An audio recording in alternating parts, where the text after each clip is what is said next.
come together? Why don't we come together? Why do we gotta fight? Why do we got to fight? Let's be like sis and brother who finally got it right. Let's face up each other, black, brown, yellow, blue, white. Let's cherish all the color instead of spitting spite. Spitting spite. The highest we can You are be. listening to the Tom Ficklin Show on WNHH LP 103.5 FM, your home for community radio. Good to see you. Good to see you. Hey. Let's make it happen. And I was just thinking about the chance to see you again. I haven't seen you since you left our pristine New England waters and back Yes. to your southern homeland. But you know, I come up there though. Like I'll be back up there in April, Okay. and I come up about once or twice a semester.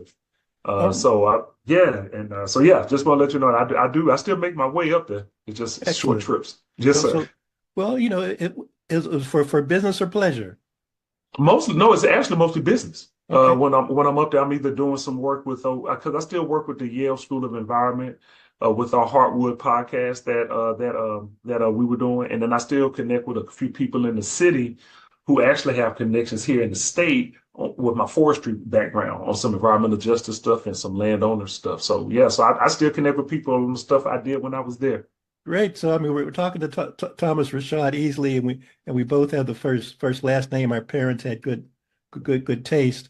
Yes. So share with folks a little bit about your journey in terms of Alabama A&M, and then at Yale, and now what you're doing in terms of your diversity consulting. I guess I want to remind people for Black History Month that when I say Alabama A&M, people they may have forgotten that agricultural and mining. So people, whatever you may think about Booker T and other folks, when they kind of started us on this path of really, I would say economic liberation, but agricultural and mining. I mean, that's where the gold is. That's where the platinum is. That's where the ore is. So we can look back at our history and understand that people try to point us in the right direction. It's up to us now not to get distracted and waylaid and exit strategies. Yes, sir. Thomas, just before I jump in more detail and allow you to kind of share about your diversity, I want to just get rid of the elephant in the room, and I don't mean Donald Trump, but I do mean Gaza and the Middle East crisis, and I say that in the sense of, given your work, and I want you to kind of specify the new title of your diversity consulting, but it seems to me that folks, and I'm not trying to throw you a curveball, but it seems to me that even in just the general workplace as we speak right now, anywhere in the world. This issue of the Middle East, probably, you're around your coffee, or you're around your water cooler, or just in a meeting, that this global tension kind of impacts, I think, how people perceive the world and even how they deal with others. And they might say something and slip, and then somebody else might get into argument, might be a vociferous kind of thing over this tension that's going on. And so weave in if you could follow me, what I'm trying to say here in terms of your work, because the diversity, inclusion, and equity work, whether you call it affirmative action or whatever you want to call it, or Rodney King, can we all just get along? This perpetual struggle is really fascinating. I just wonder whether you had any thoughts about just the general workplace right now, or what people kind of advice you might want to or share with folks about, let's just get along and not get too distracted, share our views, and not let our ideological handprints kind of slap people in the face, either directly or indirectly. You say ideological handprints because I think that we all have them. I think every person, especially if you're in the workplace, you're going to have an opinion, you're going to have an idea, or you're going to have some type of an ideology. I think when we deal with these global tragedies or war or things going on around the world, unfortunately, there's so much information, and then there's not enough specific information that say we can access ourselves unless we're there, or unless unless we're in the war, unless we know people who were there, unless we've been there ourselves, or we're there, literally.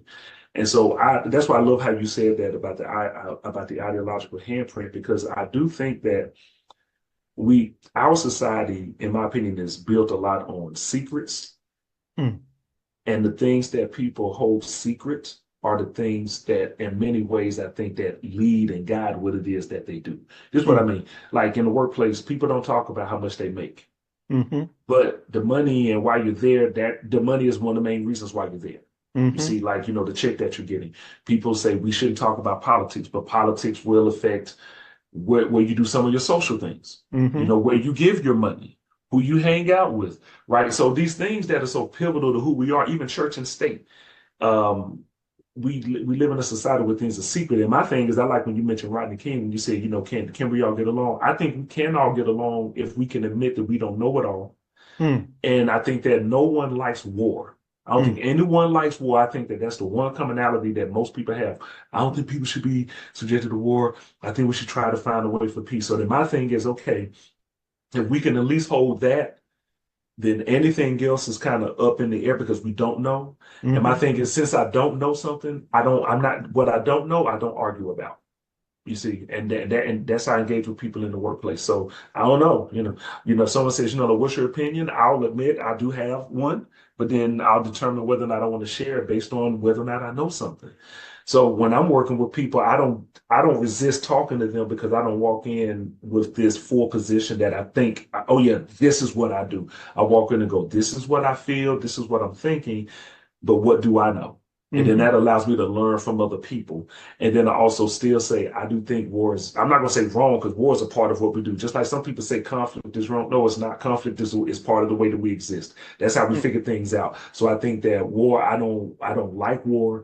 And I don't think that, I hate that people are in war, but my hope is that people will get out of this and that we will either find a way to support those who are the most horribly affected by this, and that we will also be supportive of those, people in various ways, whether it's a listening ear, whether we can give funds, whether we can challenge our politicians, or whether we can be a safe haven for people.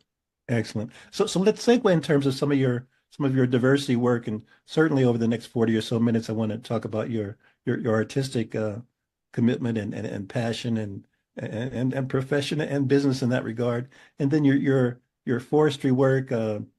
Whether call it saving the whales or just saving ourselves. So, but but just elaborate a little bit more about in terms of your diversity consulting, because it seems to me that you share with people what you do in this regard and why they should even maybe try to look you up and see if they can economically commune with you.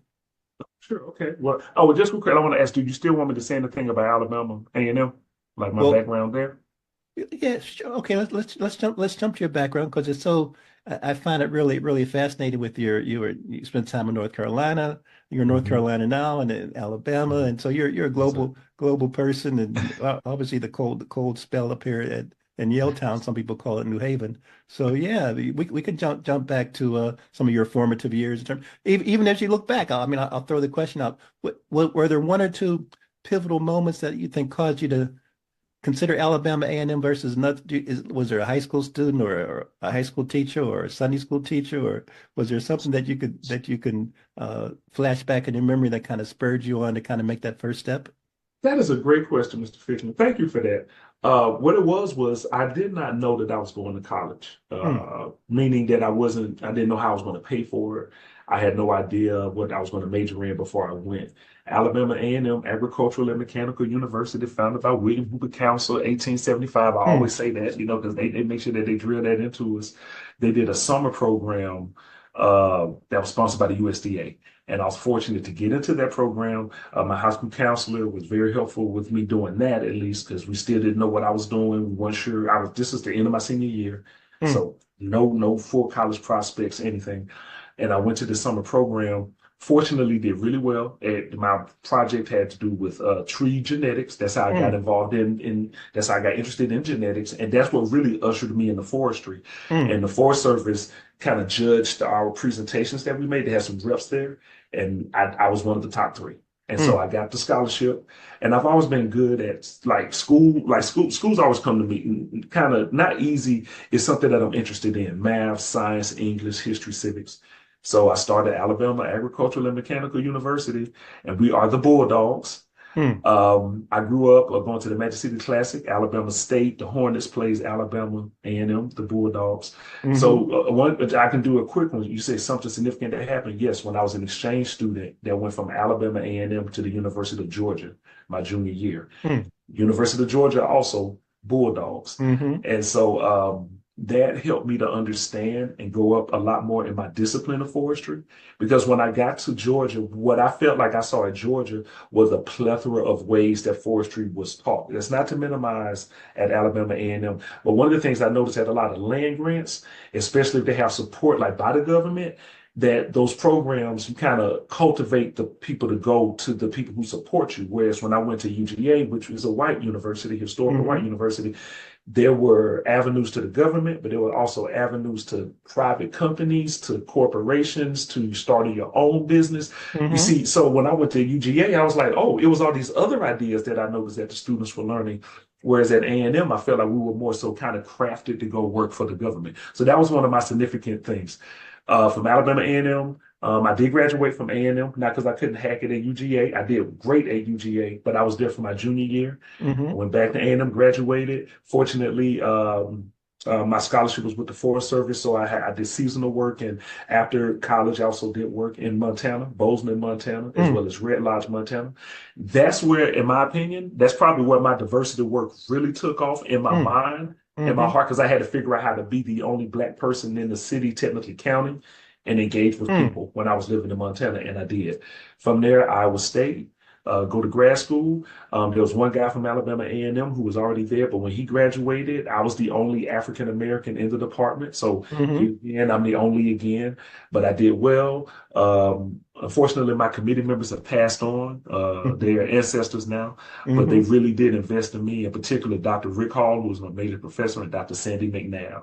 Hmm. Um, and then from there, I started working in urban forestry. I didn't go to school for urban forestry, but I worked in urban forestry. I went to school for traditional forestry. I got Hmm. my master's in genetics and forestry, but I'm working in urban.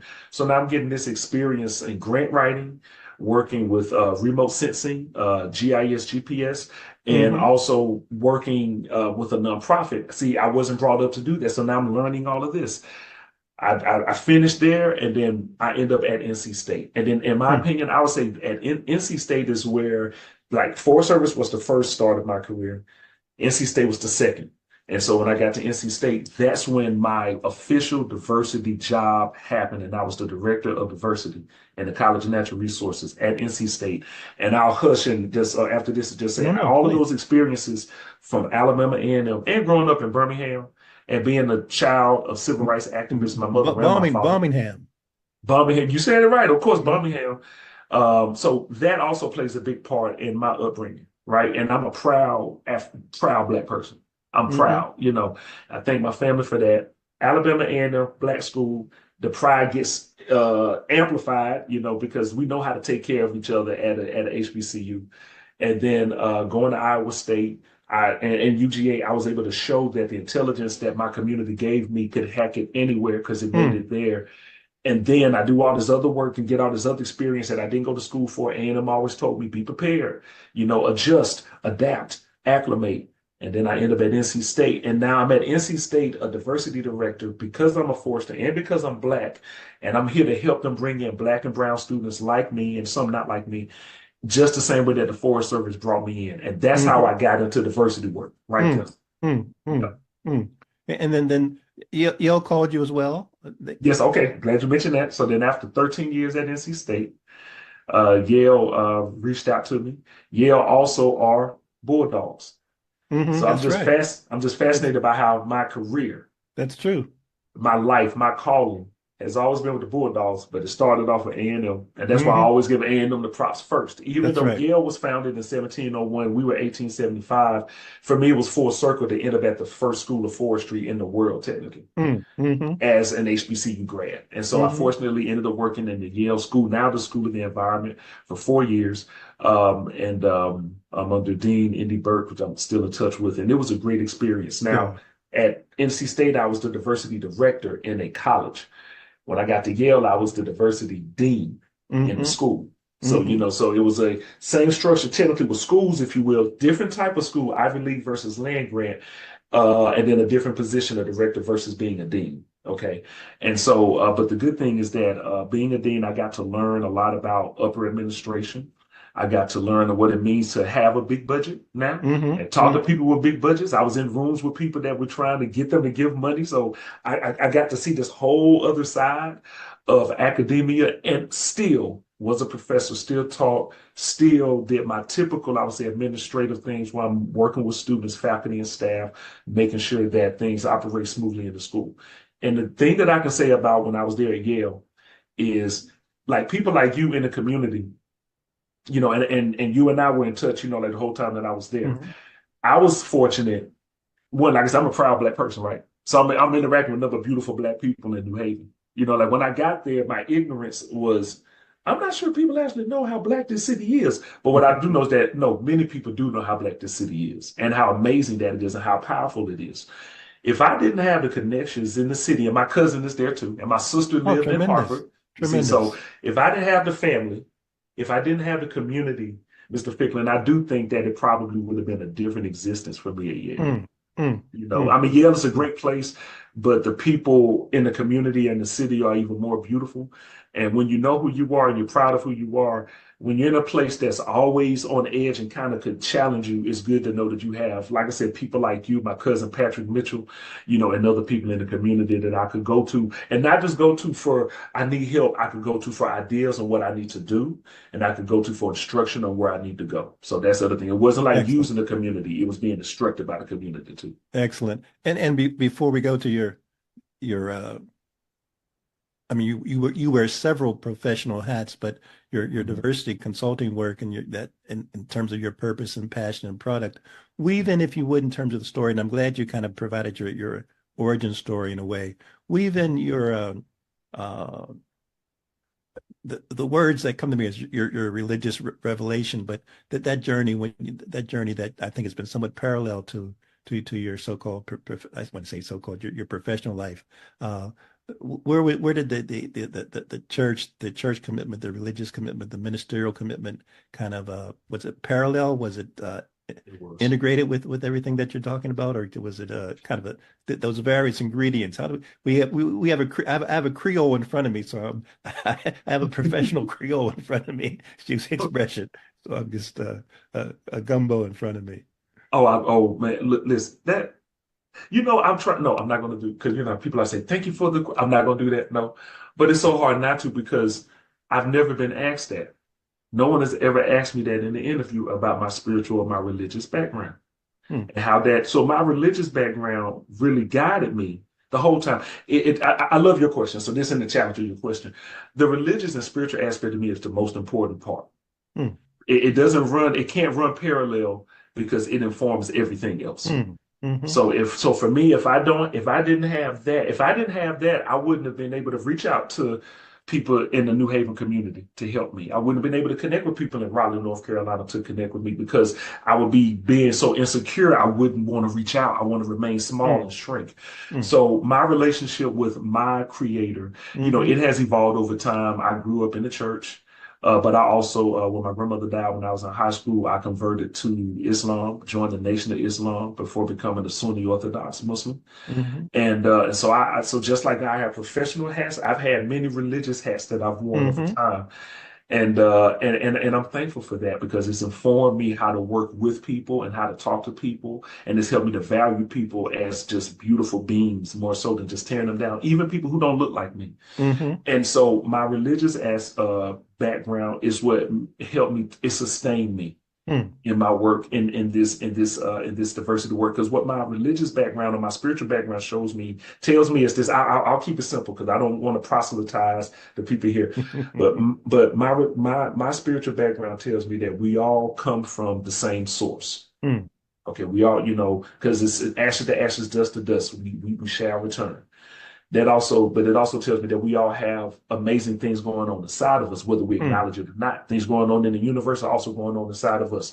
Things happening in nature are happening inside of us. So the God that other people worship, I've learned that you need to turn in because that God is inside of you. And if you don't know how to tap into that power, you're always going to feel insecure because you don't think that you're worthy Mm. or you don't think that you've done anything, and that's being too humble. And then you have the ego people who think that they've done everything, right? And that they can do it on their own. And the truth is, neither one of those is true. What's true is that we all need help. We all want to be valued, respected, and heard. And that's because I think we all have the same origin. So if I look at a macro or spiritual lens, in my opinion, we're all the same. Mm-hmm. It doesn't matter if you're autistic. It doesn't matter if you're gay. It doesn't matter if you're black. It doesn't matter if you're white, if you're a man, if you're a woman, you're a child, if you're an elder, if you're a twin, a triplet, if you are an orphan, if you're rich, wealthy. It doesn't matter, like, because we all come from the same source. We're the same. So that's the reason why I never get intimidated. But I say this, and I'm also never impressed with people. So I don't get intimidated like, oh my God, there's Jay-Z.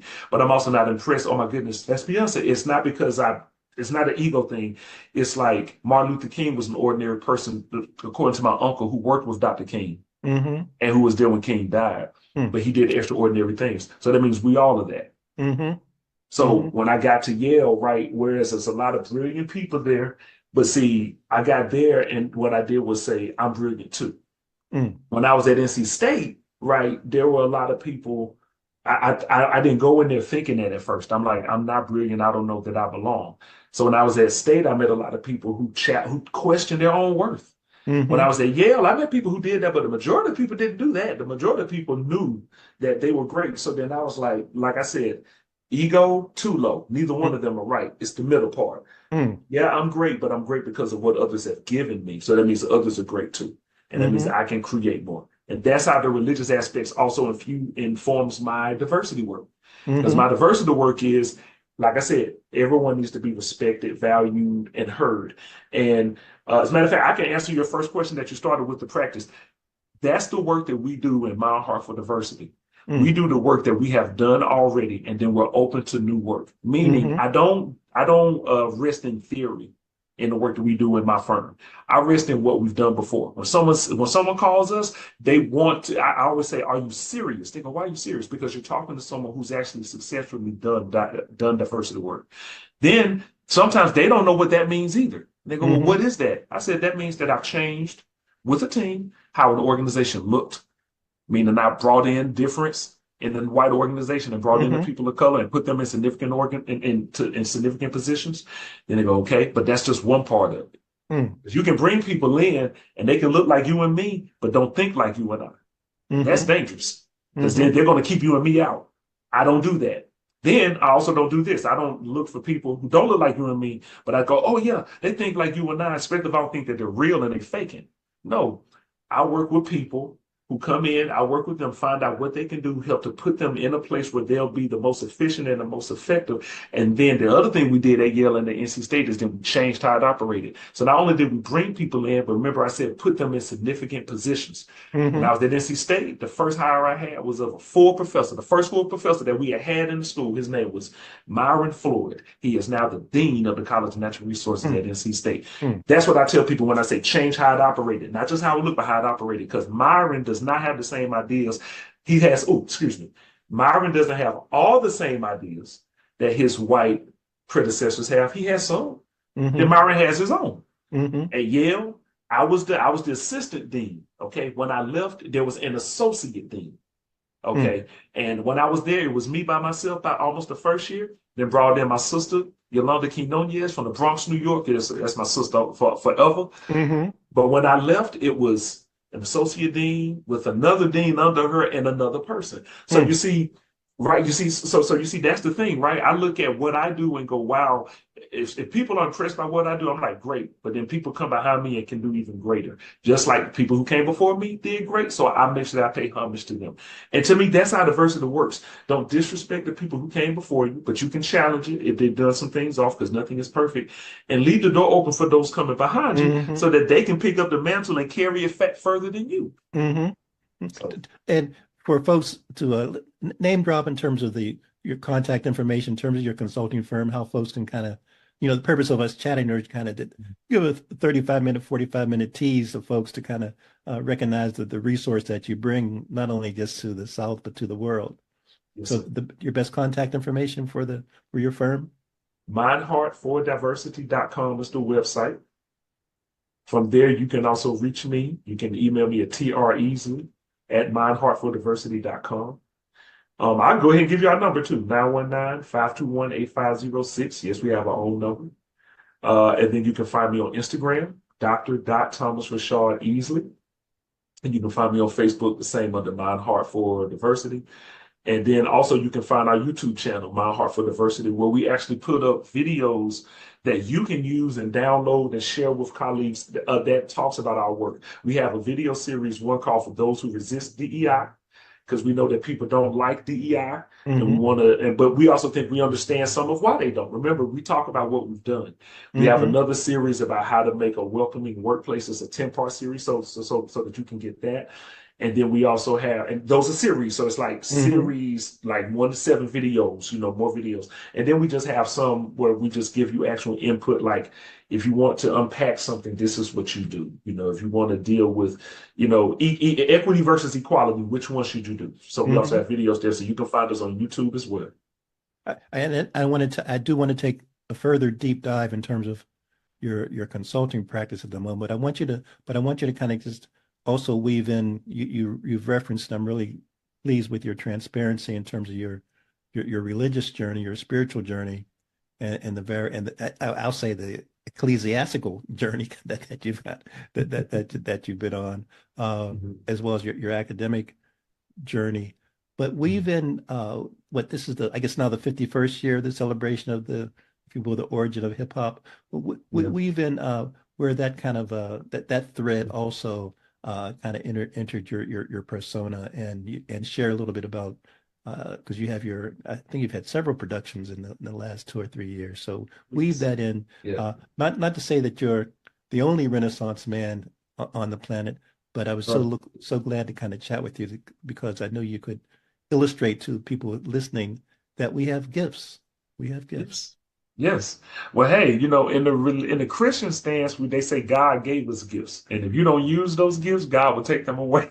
And so I do think that, and talents and gifts sometimes are different, but for some people they're interchangeable. They're the same thing. We are entering, and I just want to add just some more layers to it. Yeah, we're entering the 51st year of recorded hip hop music. And I have a label that's called Easley, that's entitled Easley Branch. Of course, it's named after me. We have artists, producers, musicians, and we also work with nonprofits and other churches in particular to create musical content. And you can find us on the Easley Branch YouTube page, also easleybranch.com. We have a website too, so you can go there and find our materials and find the artists who I and now others work with. The really powerful thing about the talent and the gift is, I think that when people have typical 9-to-5s, or children who go to school, from 8 to 4, 8 to 3, 8 to 5, it's really interesting how jobs, schools, and prisons have something in common. That you're not in control of your own time. So you do what somebody else tells you to do. When you live a life like that, the artist inside of you, the creative inside of you, either wants to fight against it, or it gets to a point where it is kind of socialized out of you. And so we at the Easley Branch believe in maintaining the artistic, creative aspect, because to me, that's the thing that keeps us in the middle of the road. Because I can get my anger out in my art. I can get my depression out of my art. I can get my sadness out of my art. I can get my excitement out of my art. And I can take the different things that I learned, whether it's from a great conversation like this with you, or whether it's from an irritating conversation with someone that I didn't want to talk to, and I can unpack it through poem and then turn that over into song. And so that is what we do at the Easley Branch, which is why the majority of our content is all clean. We don't really curse in our music. We don't demean and disrespect people. We don't use the B word in regard to women. We don't use the N word in regard to Black people. We just don't do that. So the same way we don't do that to ourselves, we also don't do that to other people. We also don't let people come into our camp and bring that kind of energy. We've had some of that's happened. One thing we're not is nonviolent in my label, but we are peaceful. Don't cross us the wrong way, because we ain't Dr. King.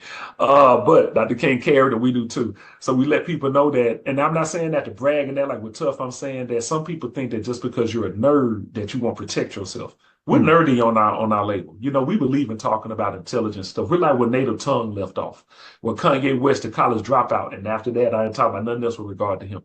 We pick up with that regard. We're all about intelligence, peace, and positivity, but we're also like Wu-Tang. We also come from areas where we had to defend ourselves. And when you're a person of color and you do move through the ranks, that's a normal. Like you said, I'm not the only Renaissance man. How many people of color have had to survive in their home environments, let alone in a professional environment? Mm-hmm. You know, one environment I'm dodging my life. Let's say that's home, that's the hood, that's where I grew up. One environment I feel like I'm trying to find my peace. If I don't feel my peace, I want the pain to end, and then that's taking my life. That's a professional setting. And so that's where the spiritual aspect still comes to me, that this gift that was given to me by the Most High, I have to use it to give the Most High glory. And the number one way of doing that is to connect with other people. We do that in the label, and we support people. I shouldn't say allow, because we're not slave masters, but we support people expressing themselves how they want to. So, and I'm a trombonist first. I tell people that I am a hip hop artist myself, but I play the trombone. I am a record producer. I do know how to program music as well as play and write music. And then I'm a hip hop artist. I can still break dance. I'm 45. I'm still in the shape of a 25-year-old. And so when we perform, we give you a full show: DJ, dancing, music, hip hop, rhymes, bars, and all. And again, if folks are interested in that aspect of it, the artistic aspect, what's the best place for them? Just reference again your YouTube and other places where they can find out and perhaps even engage you in some performances. Yes, sir. EasleyBranch.com, EASLEY branch.com, and that's the website. YouTube, just find Easley Branch on YouTube. That's the channel. If you want to reach out to me on the music side of things, find us on Instagram under Easley Branch Music. Notice with the diversity is Dr. Thomas Rashard Easley. But with the music, you find me at Easley Branch Music. Facebook, you can find me at Rashard Ease, because that's the moniker that I go under. It's basically my middle name and half of my last name. I'm going out like Tupac, I guess. And I mean, using my name, I ain't going out like Pop. But RIP to him, like forever. And then our email is info@easleybranch.com if you want to find us. Excellent. If it's okay with you, let's spend it now maybe 10 or so minutes, 15 minutes on this DEI industry, whatever term or category you think or definition pertains. My mind goes back to affirmative action, as I mentioned, Rodney King, the Bible, the Ten Commandments, the Book of Thomas. That this issue seems to me, whether we are engaging in this dystopian precipice of the end of the world, which is not just, I don't think, a hyperbole in terms of the potential to eliminate us. But everyone I recently, and it could be just a matter of my cohort of folks that I interact with, although I do interact with a lot of different people, ages, and there seems to be a universal global concern about where this planet is heading, as you say, not only from an ecological standpoint, political standpoint, religious standpoint, society standpoint. So I'm trying to weave in your clear commitment on your journey on the planet thus far, and where this world, and you referenced MLK several times, Junior. Where do we go? Where do we go from here? It seems to me that you're devoting so much of your life to this and to getting some collective answers and or collective solutions to where do we go from here? Where can we go from here? Where may we go from here? Mr. Ficklin, the reason why I'm smiling, laughing, and I never take light when I'm speaking to a leader like yourself. I'm smiling because you just asked me the title. You mentioned King's the title of his last book. So when you said, "Where do we go from here?" I was like, "Well, that was his book, and Right. That's what he." And I feel like his book has solutions in it, which is another one of the reasons why he was taken out. So I just want to say that I actually think an answer to what you just asked me is that text. It's Martin Luther King's book.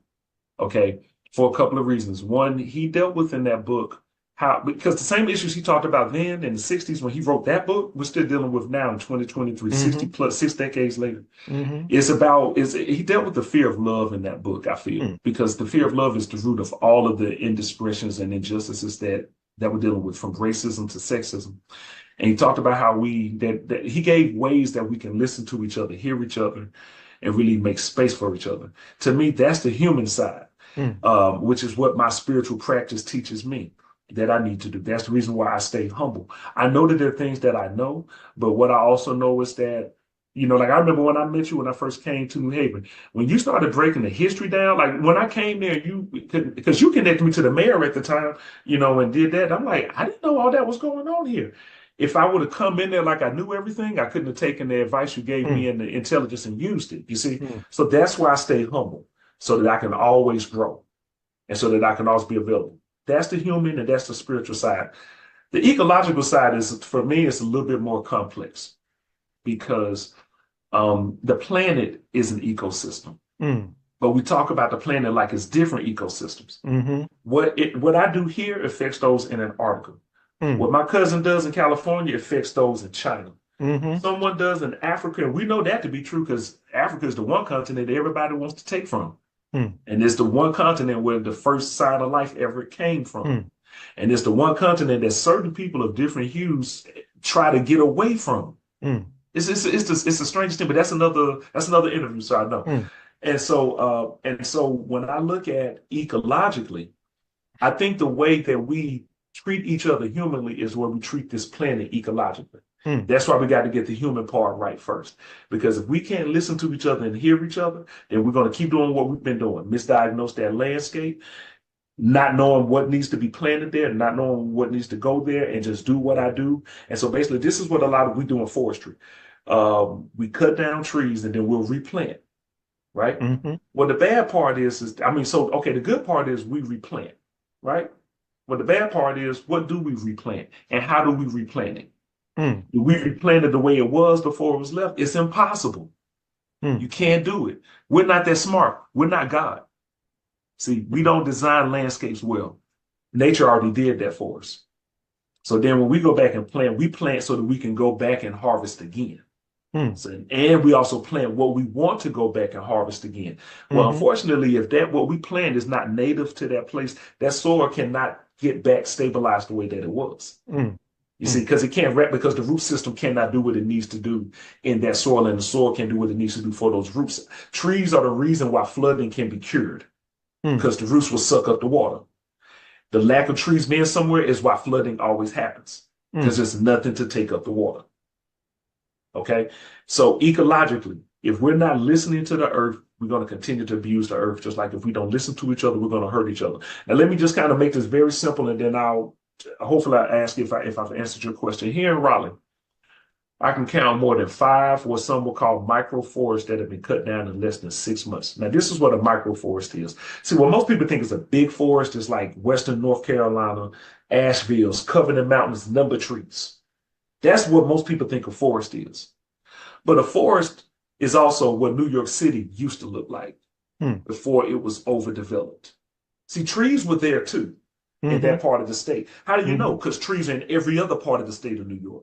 But what do we talk about? We talk about New York City, which is the dirtiest and most contaminated part of the state. But that's the place that everybody knows. No one knows. Corrected. Not a lot of people can talk about Lake Placid. A lot of people have been there.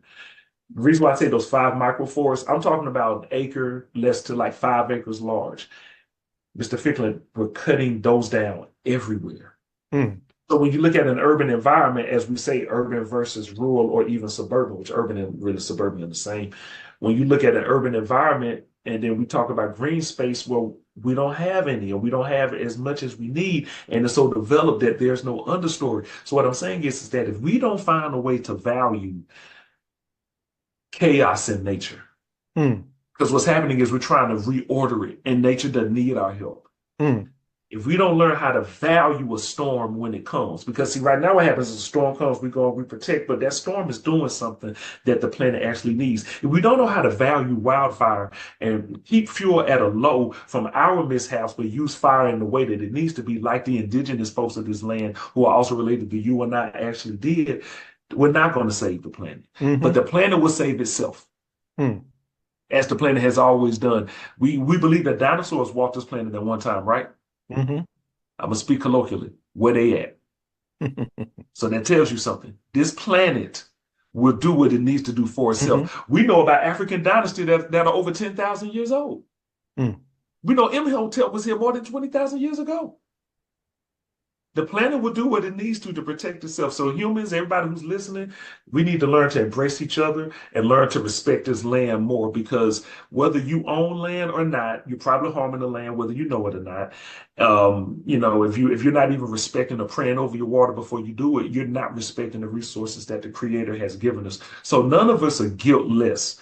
All of us are guilty, but some of us are more guilty than others because we don't own land. And we don't, you see what I'm saying? We don't control that. It's just like talking to a drug dealer who doesn't bring drugs into the country. We'll put the drug guy or woman in jail, but we not where they get it from. So basically, we need to be more concerned about the sources of these problems. We need to be more concerned about our contribution to these problems. And then we need to be more solution minded and not always finger pointed, because at this point, that's not going to solve anything. We got to figure out how to fix these issues. And the number one way I believe is to listen to each other and be willing to give up of your own so that someone else can benefit. Because the less we have, but the more enriched we are, the better this planet will be.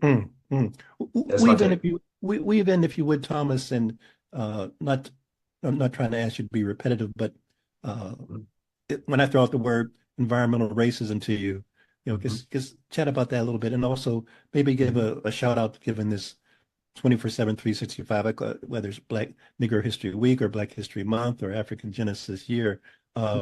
Robert Bullard, yeah. So talk about environmental racism, and then give us some shout outs to our Moses, our Black Moses in this regard, in terms of saving the planet, in terms of Mr. Bullard. Yeah. Okay. Well, first, one word to explain environmental racism to me: redlining. I'll use that first. And that's just dealing with housing, because that's not really dealing with the other parts of the environment. Redlining is a practice that's still practiced to this day, and it's an issue that has plagued our country for a long time. I can't talk about redlining without talking about the GI Bill. If you're a veteran listening to this is not me trying to attack you, but if you want to know about the real inequities, a lot of people use the military as a great source of equity because of how they break people down and build them back up. I use the military also as a source of inequity when you look at the history of the GI Bill and how Black soldiers and military men in particular, because it wasn't as many women after World War II, when they came back, they didn't get the GI Bill, but others did. And because they got the GI Bill, they were able to buy houses that we couldn't buy, go to school that we couldn't attend, start businesses that we couldn't develop. So right there, environmental racism, that to me, that's one of the roots of it right there. So if you can't buy a house, then I can tell you where you can live. If you can't get a loan, I can tell you where I can tell you where you need to go. And if you can't get into school, you got to take the job that I give you, which led to why the civil rights movement was so important. It still is. The Affirmative Action Act is so important. It still is. And the Voting Rights Act is important, and it still is. Women's rights is important, and it still is. Even LGBTQ plus rights. Okay, now environmental racism then shows itself by people who basically Black and brown people, but poor people, period, because this is really a class issue, not just a racial issue. If you can't afford to be somewhere, then we can make sure that you don't move in here. And Redliner was very successful with that. And that is why when you look at environmental injustices in the communities that are, some would say, inequitably exposed to these injustices, give me an example. Flooding in communities. Black people live in communities where flooding a lot of times happen when there's bad rain. And that is because of environmental racism and redlining that placed people in those communities. And then they didn't get the resources that they needed. So even when flooding came out, you can go to parts of Southeast Raleigh and see where lots are, where houses were. And they're not here anymore. Racism. But if you go to parts of Cary, you don't see that happening in Cary. And Cary is just the other side of Raleigh. Southeast Raleigh, Garner, Clayton, poor side. Cary, Mooresville, heading to Chapel Hill into the Triangle, rich side. People on this side of Southeast Raleigh, temperature is 8 to 10 degrees hotter than in Cary. So that's environmental racism. That's how environmental racism, that's a sign of how it shows up. I want to just bring it back to Dr. Bullard, okay? Who is the godfather, known as the godfather or grandfather of the environmental justice movement, which was founded in 1982. But the issues that led to environmental justice were going on decades, centuries before then. Okay. And that movement actually was cemented in Warren County, North Carolina. Okay. And in 1982, when the Transformer Company took soils from this city, and they've relocated and took it to Warren County and put them there. And over the next 20 plus years after they did that, people got sick. The water was contaminated. When I say sick, there were PCBs in the soil that leached into the water. People started developing cancer among other sicknesses. Environmental racism, how does it show itself? Well, here's how. The majority of people who live in that county are all black and brown. Mm. And it was a Democratic governor that okayed the Transformer Company being able to do that. So this is why, it is about politics, but it ain't about a party being better than the other one. You see, because bad stuff happens, period. You know what I'm saying? When you don't consider the community that's going to suffer. And that was the problem. And that's why the environmental justice movement was so powerful with its 5 tenets of it. And one of it is how to redistribute that pain, because we're going to try to prevent victims from the beginning. That's what it means to have a justice lens as part of your work. And I think that that's what a lot of these industries are starting to do now. And I thank leaders like Dr. Bullard for holding his foot down and still fighting this fight, because he's still in it. It's not over. It has not been solved, because people are still doing what I said. They're doing the opposite of what I said. We still want to do what we want to do. This planet is not going to allow for that. Okay, we can have a spirit of abundance, but we got to have a mindset of how to be, of how to sustain and how to utilize our resources. And so we have people who have been exposed to pollution, to chemicals, to all kinds of stuff because of poor economics. And that's not their fault, okay? That's that has to do with society. Remember, like I said, redlining and so many other things that were put into place before we got here. So I thank Dr. Bullard. I thank the environmental justice movement, which to me is an extension of the civil rights movement, which is an extension of all human rights movement. And environmental racism is still among us and is still with us. And we really need to do away with it. And we need to do a better job besides just saying a land acknowledgement and just acknowledging that people are dealing with this stuff. Excellent. When you see and read the news, and just even over the last few days of the problem in LA with the storms, what kind of comes to your mind?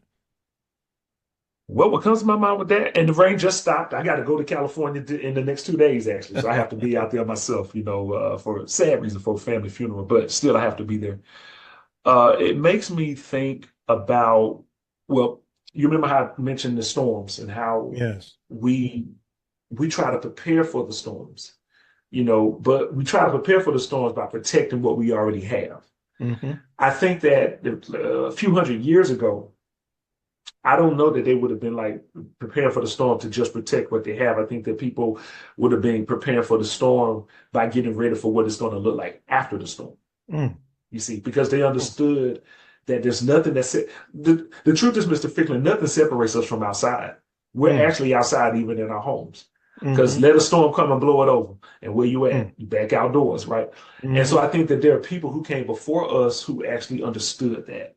And so that storm in California makes me think about environmental injustice when I think about the way that neighborhoods were created, the way that cities have been planned, and how when you overdevelop, remove understory, remove topsoil, and just keep and just keep building and building and building. When the storm comes through, there's nothing to take up the water. You know what I'm saying? There's nothing to take it up. So it makes me think about the poor ways that we've managed ourselves in our society and civilization up until this part. Let me tell you something else. It also makes me think about something else, because the storms, I think, primarily hit Southern California. I think the water, I know throughout California, but mostly LA, right? Okay. But see, if you go back to the 70s and we go to Northern California, when they planted eucalyptus trees and replaced the redwood trees with eucalyptus trees. There was a windstorm that came through. This was in the 70s, and it ended up destroying 5,000 homes because the eucalyptus trees exploded, caught on fire, and destroyed these homes. Go back to what I said about forestry. You can cut down and replant, but what do you plant? And how do you plant it? And so we get in our own way by just trying to do what we want. And and I feel like the fact that we've been doing that, that's the reason why these storms have such a monumental effect on us, when they hit, because of the lifestyles that we continue to lead. And so that's not me trying to demean anyone in LA. Hey, please, I hope those who are alive are safe. and I hope that you didn't lose too much. That's not me trying to attack you all, but I am addressing that the reason why we struggle in these storms is because of the privilege and the disadvantage and the advantages that we have in the way that we live now as a Mm, society. mm, And mm. that's my opinion. Some can challenge that, but that's my opinion. Thomas, we have about 10 more minutes. Let's Mhm. let people again know the various ways that they can contact you in terms of the various things that you offer. Okay. All right. If you're interested in talking about, and let me put some more language to it, because we don't just do diversity work. If you care about leadership development, organizational development, mentorship, evolving, recruiting, not burning out, how to do strategic planning, okay, how to create curricula, how to implement curricula, how to facilitate, how to do this type of organizational growth work and be able to do it once a consultant goes, that's why you call Mind Heart for Diversity. Mm. We prepare you to do it once we leave. That's why I wrote a book and entitled it Mind Heart for Diversity. I point to it, Mind Heart for Diversity. That's why I published a book called that, because I believe that when it comes to this DEI stuff, people can do a lot of it on their own. The genius is inside of us. You can find us at mindheartfordiversity.com. You can find us on Instagram, Dr. Thomas Richard Easley. You can find us on YouTube, mindheartfordiversity.com. The other thing is, in finding our diversity work transcends into our production music work, which you can find more of that at easleybranch.com. The reason why I did that is because, remember, I said I'm still connected to Yale. We have a podcast that's entitled Heartwood, HEARTWOOD, but we've run that mostly through Easley Branch. Okay, but you can access that podcast anywhere you get, different episodes. So, so on and so forth. You can find us there. Then from there, you can find me on easleybranch.com, and you can find me at Richardies on Facebook or Easley Branch Music. And remember, our artwork is about creating music that is about revolutionary thinking. We are not trying to demean people. We're not against cursing. We just don't, like most of us on the label, we don't, but we work with people who do. But we want people to know that we do respect the cultures and experiences of everybody else, but we also push minds forward by really it's like being a comedian in music and in entertainment. Notice comedians see things that everybody else don't see. We just don't make fun of it, but we do try to pull out what you don't see. Let me push for the last 5 minutes or so, if you don't mind. Allow me to push you a little further now that you're still a young man. I'm glad you shared your chronological age. Thank you. But God willing, spirit willing, you'll be around for a few more decades. I'm just curious, is there anything else on your plate, or are you just looking to kind of maximize or scale up things you're already doing? I'm just curious, with so much that you've accomplished thus far, what's kind of, when you wake up, do you still have fantasies or dreams or visions or something that's still in your quiver that you still want to unleash and reveal and share? Oh yes. One, as a person who used to weigh 300 pounds and who now weighs 165, naturally, and who is a plant-based eater. I wake up every morning happy to be alive. And I wake up every morning going outside barefoot, walking on the grass. I take cold showers in the morning. I'm more excited about my physical fitness and what I can do with my body than I am anything. Because at least right now, with me having all my abilities and faculties, that's the one thing that I can control, which is me. And so that is what excites me. I can do a full split again. It excites me that I can break dance still. It excites me that I can rock climb and do 20 pull-ups in a set, and I can jump rope and still work out with Marines and Army and Navy. That's what excites me, and that's what keeps me going. And that also is what keeps me encouraged, because I look at it like this, Mr. Ficklin: if I can change, anyone can change. And I don't mean it because I think that I'm just that good or that so horrible. What I'm saying is that there's nothing about me that makes me so special and better than anybody else. So if I can change and change my life, then they can too. And then with that, that helps me to be more creative. Working on book number 2, Mind Heart Strategies. That's the name of book number 2. We're probably going to convert the name of the business soon to Mind Heart Group, so that people don't just isolate us in diversity. Okay. So I'm working on that. We're working on an environmental album that's going to be coming out soon called The Branch, where we're working with kids in youth leaders here in the state to put the album together. and we're now going to be connected with youth in Pittsburgh, Pennsylvania. We did some work with the environmental school there for the last couple of years with their high schoolers, helping them. So I'm excited about the art that we are creating. My Heart for Diversity, we are scaling up because now we're working on automated materials because we're traveling. Now that everybody's outside, as we say, we're traveling everywhere. Our clients are bringing us to them. So there's some things that we need people to be able to access when you can't get to us. So we have automation stuff coming and bringing in a couple of other facilitators to do this work. Because like I said, we don't just do diversity. We do organizational development. We even work with churches and help them with their, like spiritual development and how to apply things, or spiritual organizations. Because DEI to me are principles. Just like I believe, I'll say it like this for and then I'll stop. I believe that the God that I can't say I serve, because I don't believe you can serve something that owns everything. It's impossible. So I'm going to say the God that I believe is over me. I pray to God and my ancestors to inform me about what I should do every day, and then they guide me in the way that I should connect with other people. They even guide me to when I should eat. I don't even eat throughout the day anymore. I have days where I don't eat. And so I'm also excited to be more in tune with the planet. And I think that that's the other thing that we need to do as people. That's a very macro thing. I know it's another interview to explain that, because people are like, how do we do that? I will be glad to tell them that. Well, and I'll be glad to have you, as you say, this. Certainly from my standpoint, this is not a one-off. So I'm looking forward to us chatting again. And I'll be more specific once the Pittsburgh situation evolves and kind of manifests itself. I was born in Pittsburgh, so love to chat with you about what's cooking there and your involvement.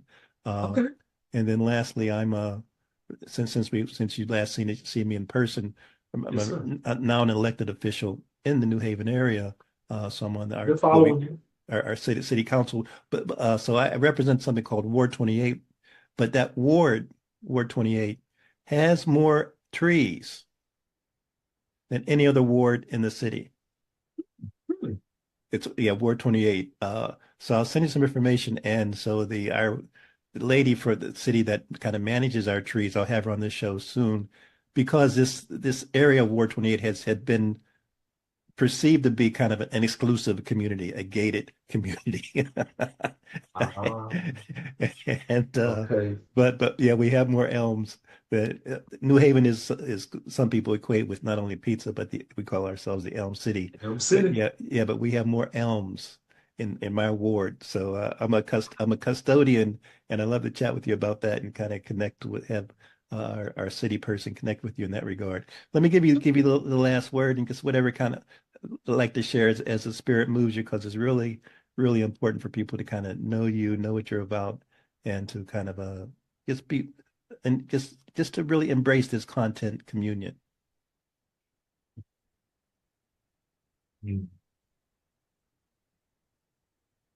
Well, communion, the root word of it is going to be to commune. Okay. And to commune I think is for us to come together and for us to share of what we have. And I think if we can, to celebrate. And if we can't celebrate, to be sad together. And I think that that's the thing. Or if one is celebrating and one is sad, that we're still together because we're communing. We don't control one another's emotions. We control ourselves. And I do think that communion is what we need as humans. And then I'm glad you said that, because you just gave me more ways of saying what I said earlier. And then we need to commune with the planet. Yes. Because I actually believe that the planet, like in religious circles, they'll say God never stops talking. In nature circles, they say nature never stops working. Well, isn't it funny? We say nature and God doesn't sleep because they're always working. So then that means that maybe some of us, like me, I talk a lot. Okay, I need to hush. You've been accused of that. I find that remarkable. No, actually, I haven't been accused of it, but I always accuse myself. Sadly, I've actually been accused of not, because when I'm in public, I actually don't like to talk. Because I'm very shy. I don't even like sometimes people to talk to me in public. It's not because I'm antisocial. Yeah. I'm just like, I don't think I have much to give sometimes. But I do know that I talk a lot. And I'm one of those people who needs to be quiet and listen when I'm outdoors and when I'm indoors. So everybody, that's also another way of communing. And then that's what some people call a meditation, praying. But I do believe that communing is also about being silent and turning within. Excellent. Thomas, thank you so much. I'll throw out a little teaser, perhaps as a stimulus for not only our second show, but maybe our third and our fourth over the next year, in terms of your perspective on plant-based medicines. As you know, psilocybin, LSD, magic mushrooms, peyote, all that is kind of resurrecting itself in terms of what nature has been providing. And I'd love to get your take on that, perhaps for our next show. I'll send you some information, some background information in there. Please, because I have opinions on that and facts. I would. My ESP tells me that you would, and I've done 2 or 3 shows in this regard, because nature is talking to us, as you referenced, in so many ways, and I think it's an opportunity for us to listen. So I really want to thank you for your time, and we'll be in touch. And as one of my good friends says, until the next time.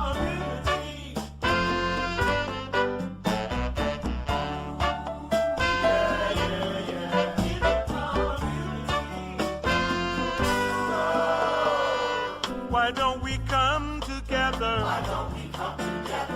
Why do we gotta fight? Why do we got to fight? Let's be like sis and brother who finally got it right. Let's face up each other, black, brown, yellow, blue, white. Let's cherish all the colors instead of spitting spite. The highest we can You are be. listening to the Tom Ficklin Show on WNHH LP 103.5 FM, your home for community radio.